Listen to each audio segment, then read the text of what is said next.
and we'll do our 8-question Q&A on the notes. Trying to get organized. I got too much stuff on my desk. Okay. So let's get to our temperament. There's a couple of links that didn't work in the classroom. I don't know if it was the day, the internet, what it was, but we'll try them again here, see if they work. But just letting you know. Okay, so mind and temperament. Basically, temperament. I do not see the notes. You don't see them on my screen, or you don't see them in your Google Classroom? On Google Classroom. Okay, I'll show you where they are. Okay, in Google Classroom, they are right here where it says the newborn infant guided notes. See them? Oh, okay, yep. Okay. Okay. All right. Back to the task at hand. Okay, so temperament. We all have our own temperaments. Like today, I would say that my temperament is calm, cool, and collected right now. Time will tell. But babies have temperaments too. So it's a response to an individual's natural disposition.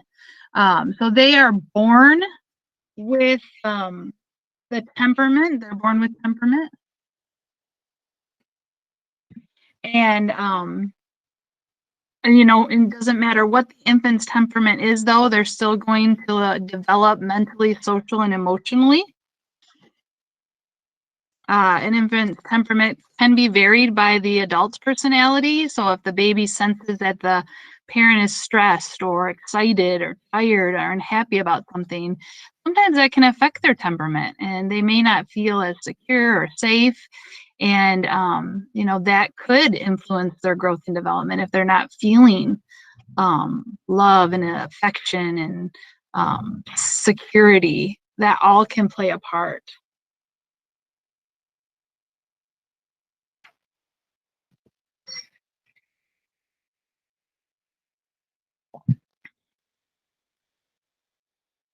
Okay, so I'm just trying to give you guys time to write, but I was going to try to pull it up on my phone to see if I could maybe follow along with you, so I would be able to know when to turn the page. And it doesn't look good. I can't find it on my phone right now. Okay, so just give me the blurb with the hand if we're good to go.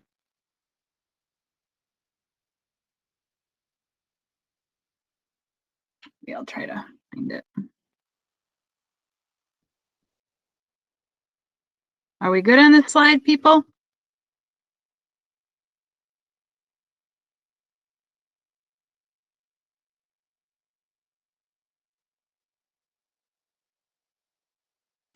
I think Gia might need just another minute. Oh, okay, that's fine. No problem. And it looks like some of them are having a hard time even finding it. Tanner, Oh. It's in Google Classroom, and it's the infant guided notes. That gives me a chance to find the notes that I need to. All I see is baby food, bonanza, and mind and temperament. Well, it's probably on last week's, bud, because we're gonna finish them up today. We've been working on them.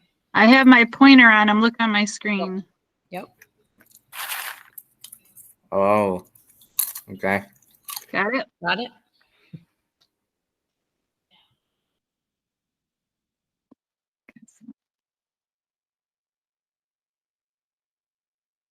So I need to go back then so that they can write it. Oopsie. Yeah, maybe. Okay. And I think I'm just going to go to Google Classroom and open up the document that they have so I can kind of keep track of where they are. That'll help me. Dun, da, da, da. Okay. There. Now I can, my goodness, my hand's doing work that I'm not telling it to do. Okay, let's see here. Oh, yeah. You guys just have just a little bit to do today, not much at all.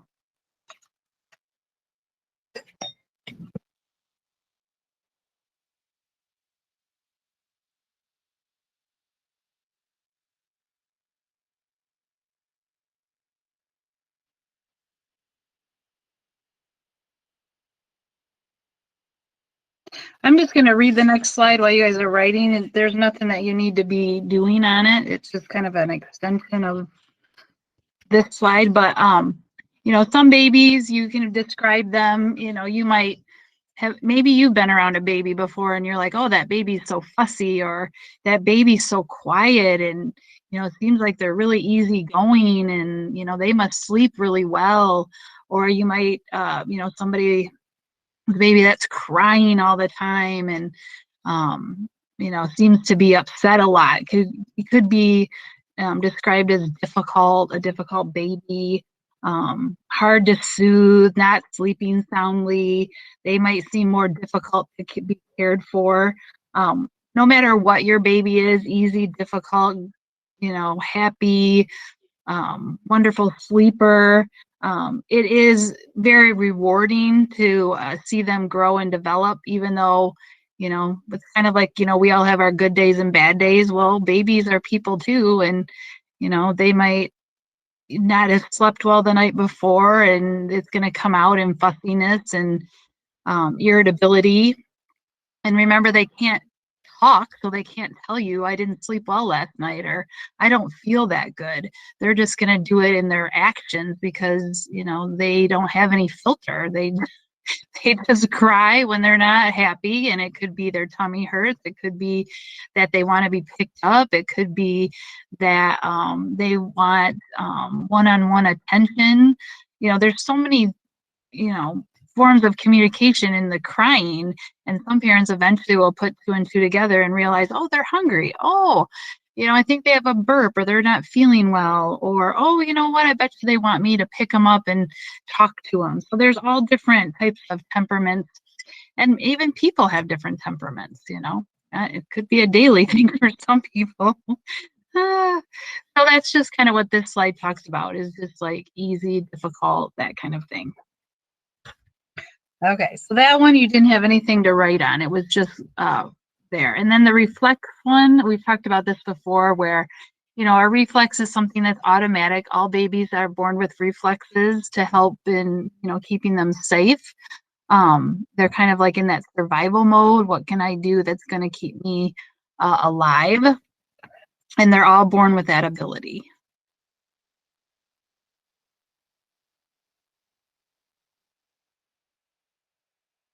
So just know that it's an automatic reaction.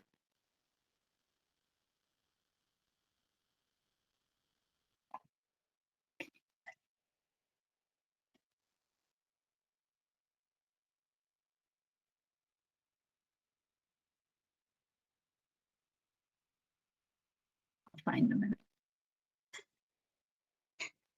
Okay. And then as babies start to develop, they do have the ability to learn language, and that's an important milestone in an infant's development. There's a little video I'm going to show you after I read the slide about cooing and babbling. Or maybe it's not on cooing. I think it's on maybe on temperament. I can't remember. But anyway, cooing is an infant that's making noise that are represented by vowels. And then when they are babbling, they're actually putting a vowel and a consonant together. And research suggests that music provides an additional stimulus for a language development. So we were talking about this in class the other day. Is I was asking them how many of the parents, your parents, sang to you as a baby that you can remember. And I was talking about when I was growing up, it's kind of weird, but my dad would sing a song to me called Hush Little Baby. I don't know if any of you have ever heard of it, but it's a song that he always sang, and we would always, I can remember being upstairs just screaming his name, you know, Dad, come up and sing. And you know how what was that movie? Was it Elf, where he was in bed and he was like saying, Dad, Dad.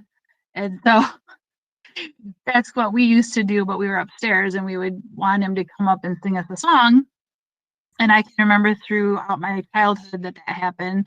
And my mom always sang a song too, but it wasn't one that we really wanted to hear every time. I don't know if we just liked our dad's voice or we liked the song better. I don't know.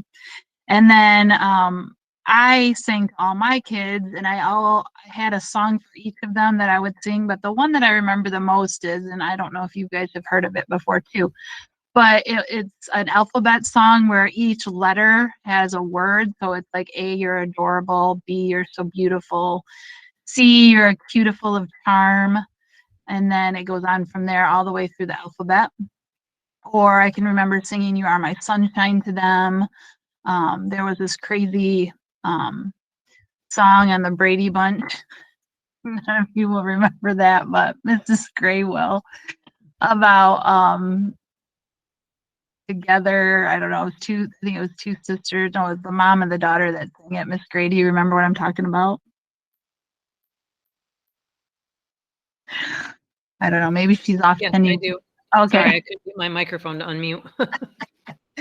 Together Forever or something it was. I don't know.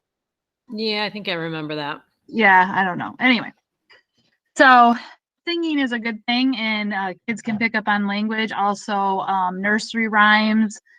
A lot of kids, parents would read a book with a nursery rhyme in it, and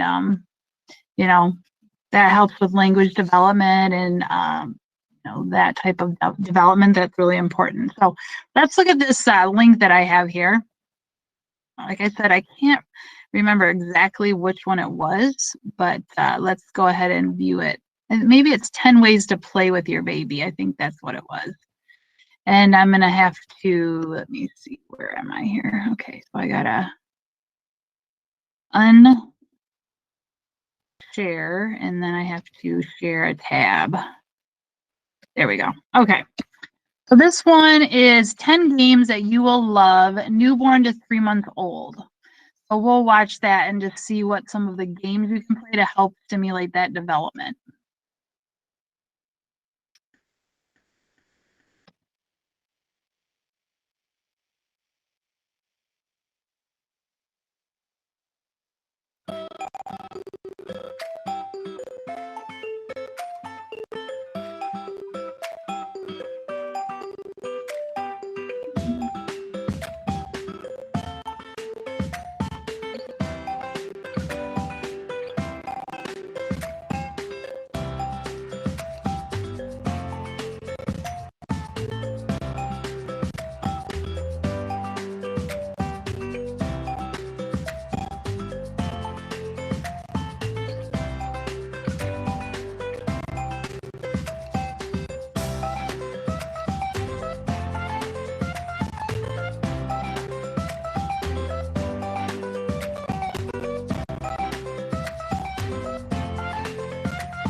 Okay.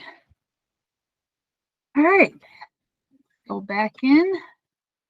Continue on. Oh, you know what? I'm not presenting, am I? So hold on. All right. Back at it here.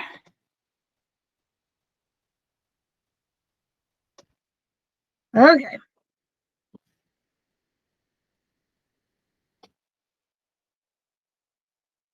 Okay. So bonding is an extremely important to a baby and its parents. Infant wants to feel secure in love, and as the bonding between the infant and parent strengthens, the parents will be eventually rewarded with a smile. The baby, as the parents, are loving it, giving it attention, they're wanting that that reinforcement that they're doing something that the baby likes, and everybody likes a baby to smile.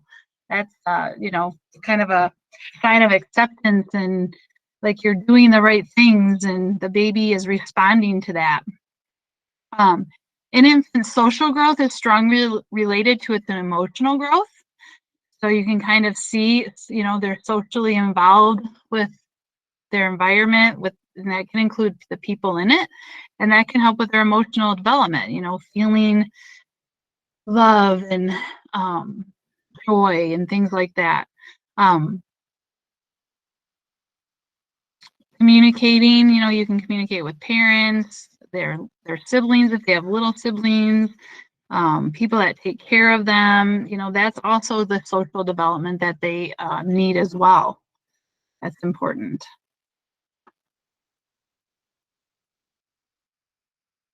So bonding is really important for that baby. And then this other link I have is on bonding. So let's go and watch that. I feel like I'm kind of playing a sport when I have to switch screens. How fast can I do it? Oh, you know what? I didn't click on it. Hold on. Dun, da, da, da. Let me see. Oh.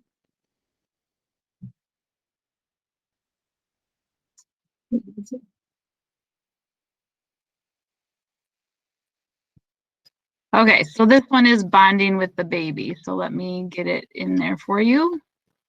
So how to bond with your babies, 10 simple tips.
I'm going to stop that. We got enough of them and it's really choppy. So let's just move on at this point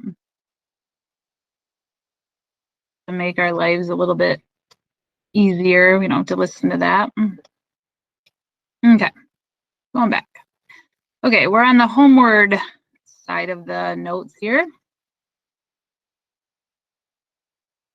Okay, so I believe everything else is written out. So I can just go ahead and continue to move through.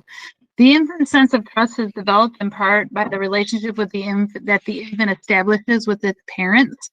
So trust and feeling secure, like I've said, is really, really important for that social process. An infant may also attempt to communicate through touch, like a lot of the things that they are able to grab, they'll put right in their mouth because that's how they feel things. You know, we feel things with our hands, but babies don't have, you know, that complete connection.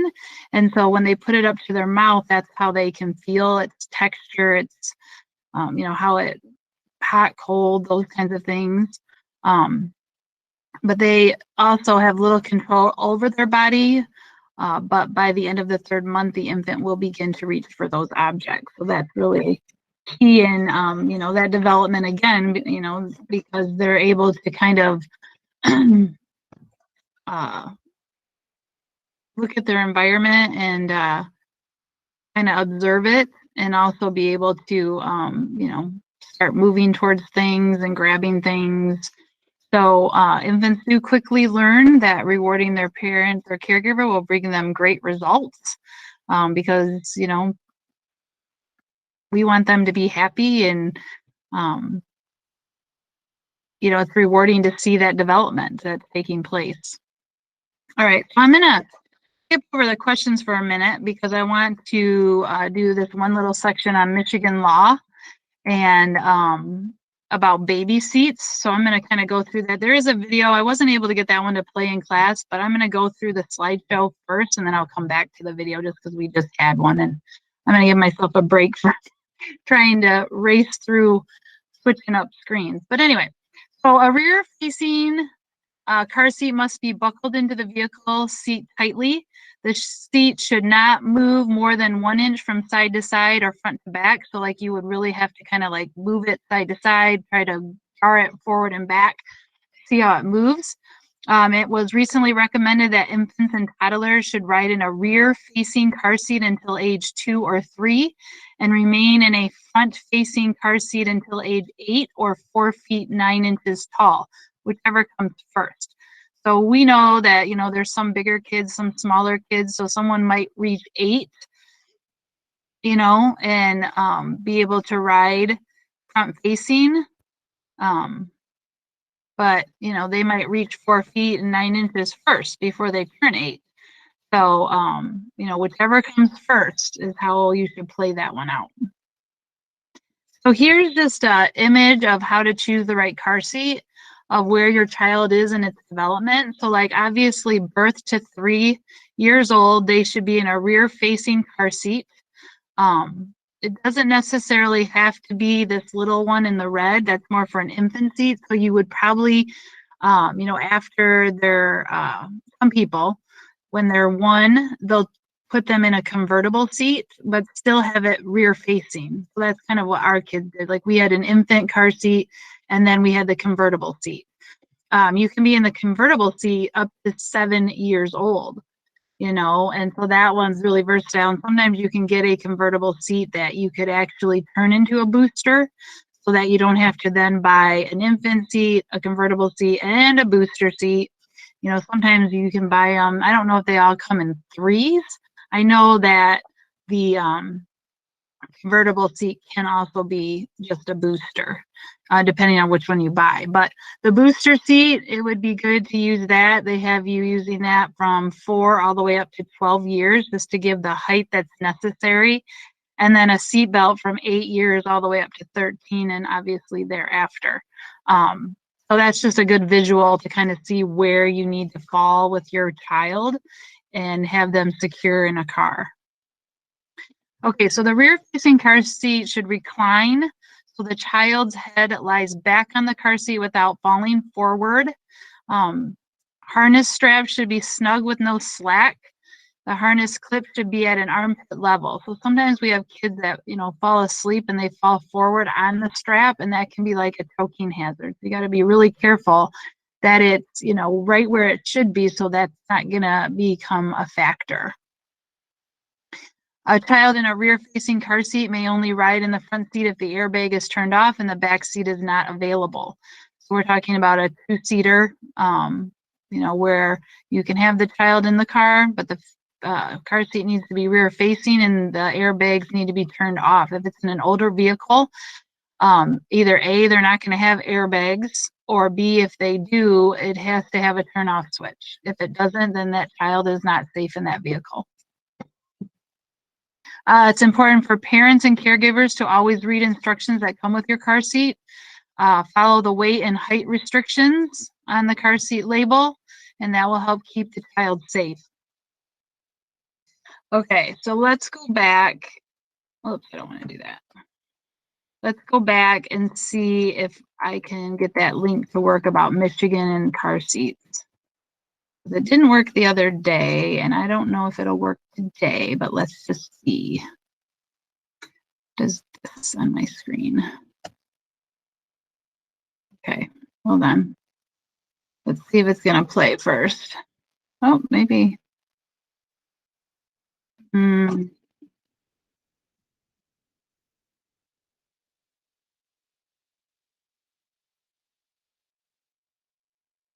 Okay, so I was able to get it to go. So let's just see here if I can get you guys to see it. It's how to install an infant car seat, which is important. So let's watch and see how they do it.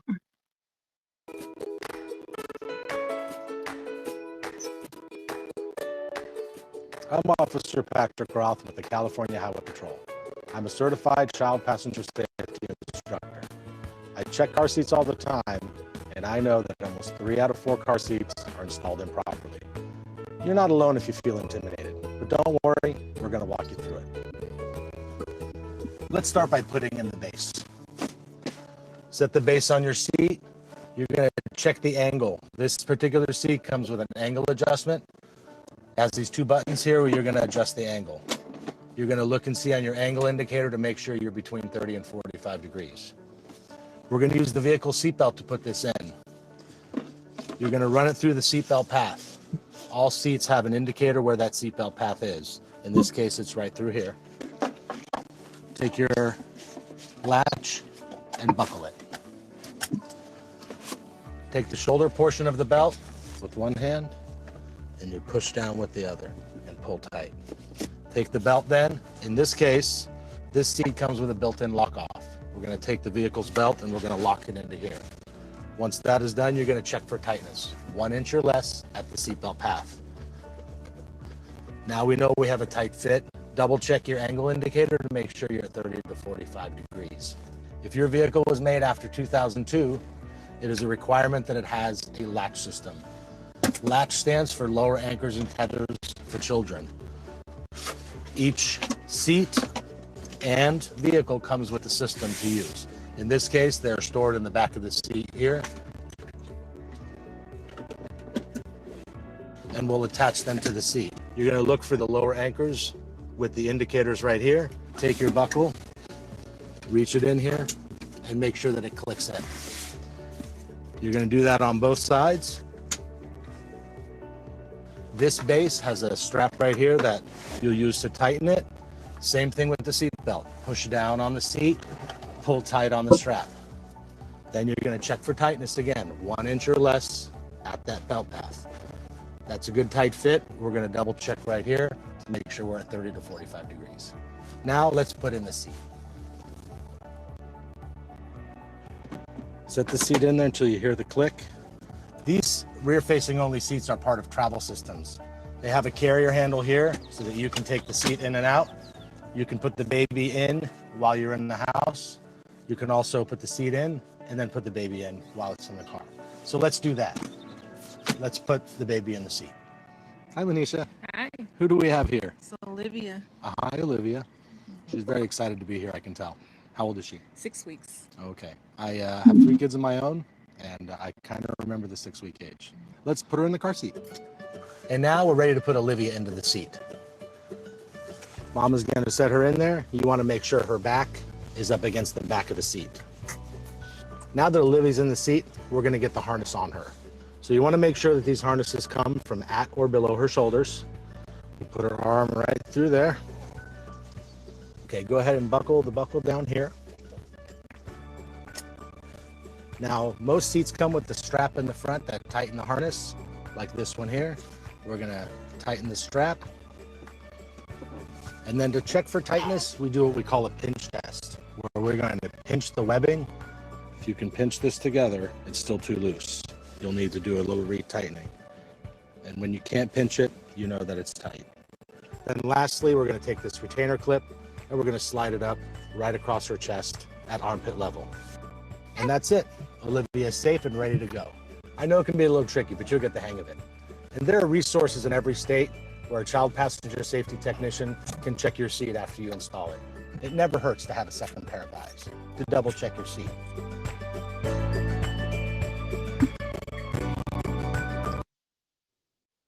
Okay, so that's Michigan law. And then the last one I just want to touch on that's not in your notes or anything, but I just want to talk a little bit about postpartum depression because some women, after they have their babies, I'm not presenting, am I? Not that this is on your notes, but just so that you guys can see what I'm talking about. Okay. So postpartum depression is common after you have a baby. The mother may not feel that bonding with the baby. She could be experiencing, after effects from the pregnancy, but it's going to require a medical diagnosis. And some of the symptoms to look for is insomnia. You can't sleep, loss of appetite, intense irritability, difficulty bonding with the baby. So it's going to affect mood, behavior, could affect weight, cognitive, like you can't concentrate. I have unwanted thoughts that come into your mind, could be psychological, depression or fear. So those are just some things that if this happens after pregnancy or you know someone that has some of these signs or symptoms after pregnancy, they need to get help and get a medical professional to, talk to them and try to figure out what they can do best to help the situation. But it's not uncommon for mothers to feel this way, and it's nothing that they did or anything that's their fault. But we need to make sure that they get the help that they need so that they can move beyond that. So just touching a little bit on postpartum.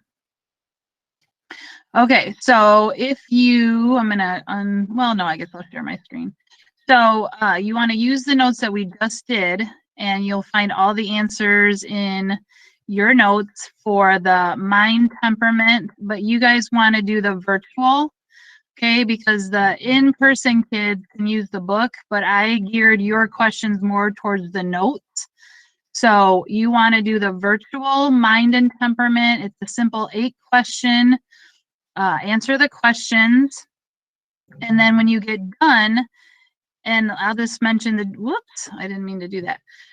The due date for that is the 15th, which is Monday. So you have the rest of the time today, which we have about 20 minutes to answer and get those turned in. And then I'd like you to start working on milestones, 0 to 12 months, which is also due on Tuesday. And remember, even though you're not in school Monday and Tuesday, you still have assignments a lot of times that you need to be working on those days.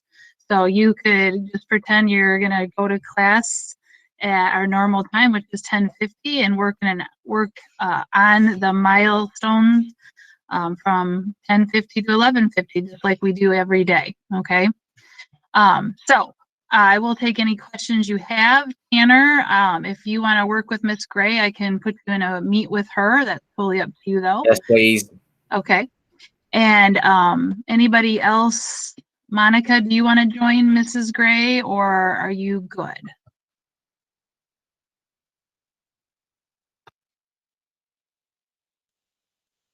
I can't. I just went off the chat. So if you want, you can put something in the chat, Monica.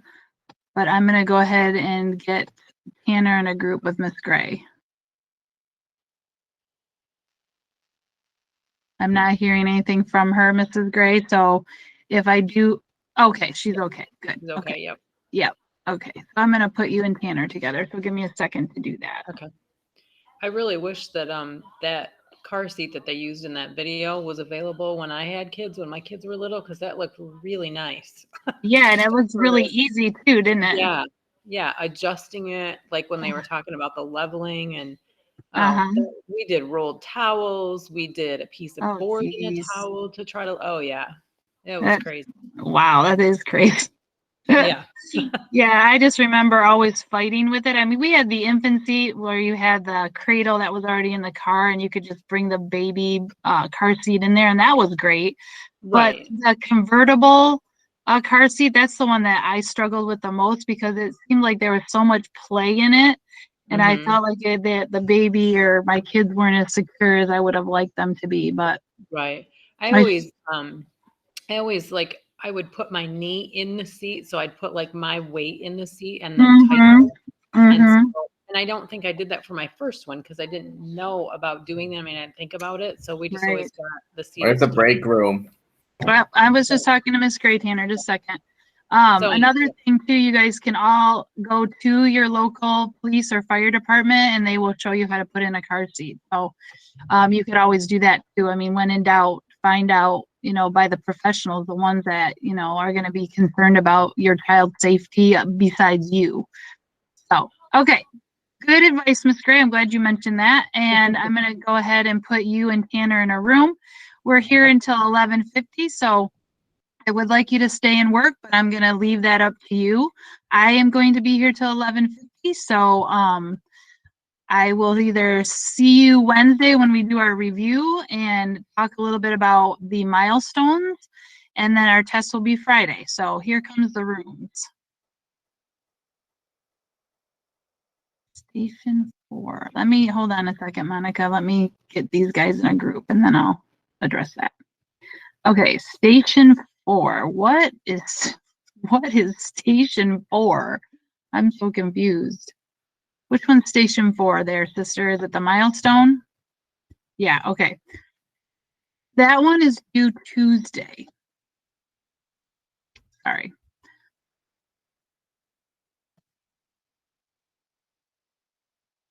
Okay.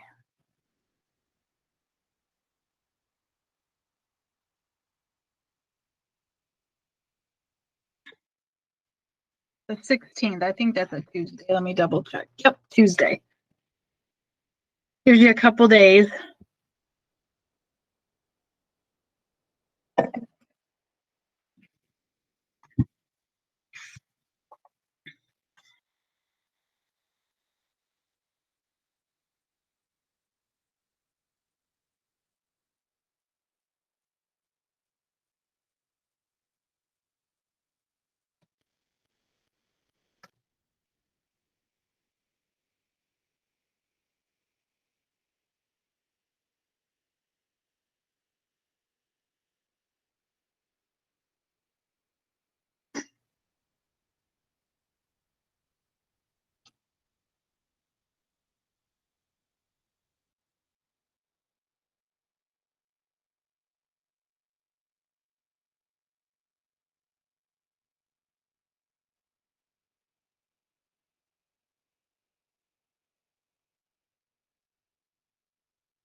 Can you guys see that Tanner's writing on the actual document?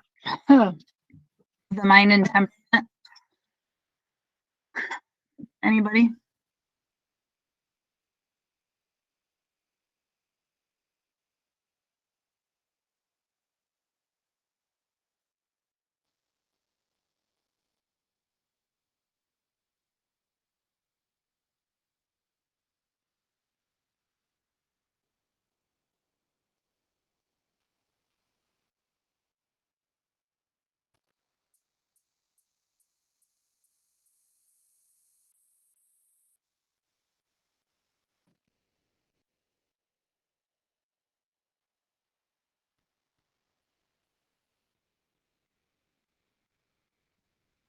Okay, so if anyone's listening, I'm going to go back in Google Classroom and trash the virtual mind and temperament.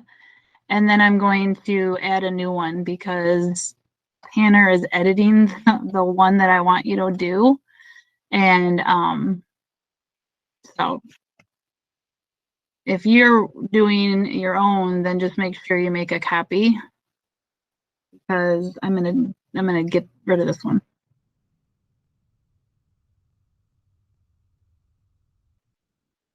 Or here we go. I know what I'll do. I'm going to add another one. And I want you to use that one until he's done and I can delete it. Oh, shoot. It won't let me do it. Let's see what's going on here.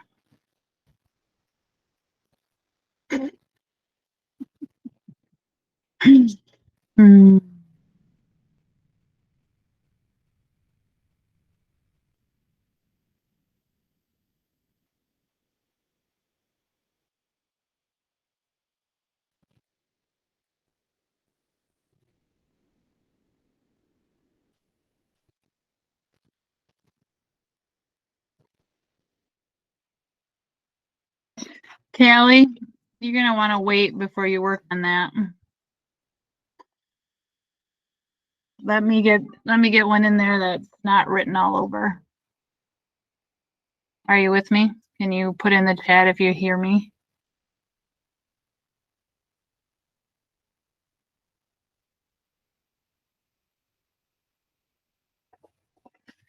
Okay, so just hang on a second because Tanner's writing all over it and I got to put one in there. I obviously didn't hit the right button. Or do you want, if you want to work on it right now, I can send you the copy that that you need to work on. Would that be good, or do you want to just hang tight for a second? Let me know what you want to do.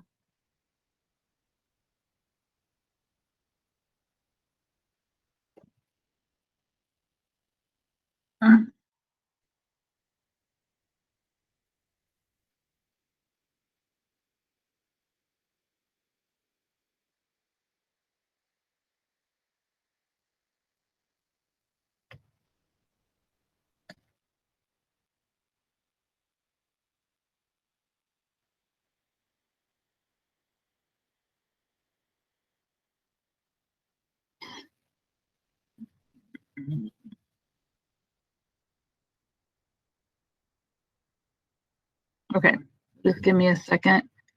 I'm trying to talk to Miss Gray and see if she's gonna let me know. Okay, so I'm gonna go ahead and I'm gonna get rid of this one. And I'm gonna get rid of it. Okay, and then I'm gonna go ahead and just put it back in there. But hold on, give me a second to do it. It'll take me like 2 seconds.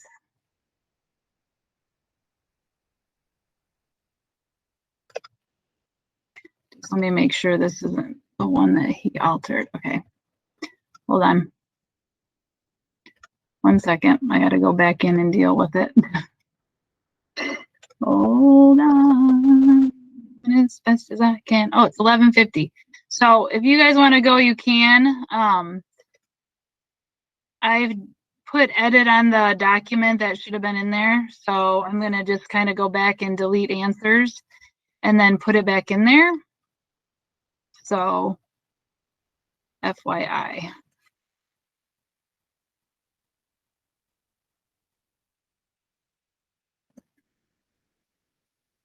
But if you guys are all set, you can go. Sorry about the confusion today. Obviously, we all are human. I learn that every day, more than I'd like to say. All right, so now we're back in business. I can put it back in there. So let me just do that. Oh boy. Oh, okay.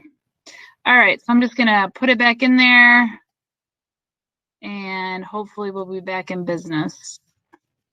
I just gotta double check that it was altered. Let me just check.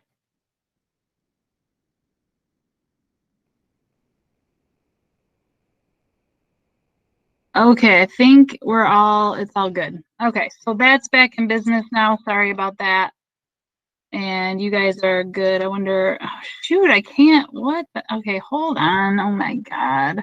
Because it won't let me do it in a different mode. 1 second. Let me see if I can figure that out. Why won't it let me do that? I have to have it so that you guys can make a copy. Let's see, will it let me? Why won't it let me? Okay, well, I'm going to put a view only, and you guys will have to make a copy then. It's going to force you to make a copy. So, sorry, I don't know how to fix it versus completely deleting the whole assignment and going back in. So, you'll have to make a copy and then do it that way. Hopefully, that's not going to make life difficult for you all. But anyway, have a great weekend. If anyone's still here listening to me. Oh, God. That's funny.